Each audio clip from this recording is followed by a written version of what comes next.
জান্নাতীরা যখন জান্নাতে যাবে ফেরেশতারা ডেকে বলবে ইয়া আহলাল জান্নাতি ইন্না লাকুম আন তাসিহু ফালা তাসকামু আবাদা। জান্নাতীরা চিরকাল সুস্থ থাকবা, অসুস্থ হবা না। জান্নাতের কমন একটা ফিচার হচ্ছে জান্নাতে there will be no sickness in paradise. জান্নাতে কোনো অসুস্থতা থাকবে না, চিরসুস্থ। সুবহানাল্লাহ পড়েন।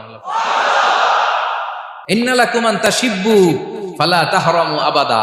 তোমরা শাবাব থাকবা, বুড়া হবা না। জান্নাত হবে অ্যান্টি এইজিং। জান্নাতে বয়স বাড়বে না কারো, চিরযৌবনা, চিরযুবক।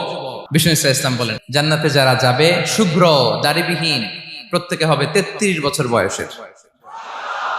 ওয়া ইন্না লাকুম আন তাহইয়াউ ফালা তামুতু আবাদা। চিরকাল বেঁচে থাকবা, মরবা না। এবং সেদিন জান্নাতে মৃত্যু দেয়া হবে, মৃত্যু দেয়া হবে। ইউতাল মাউতু বিকাবশিন আমলাহ। একটা ছাগলের আকৃতিতে মৃত্যুকে আনা হবে। ফায়ুযবাহুল মাউত, মৃত্যুকে জবাই দেয়া হবে।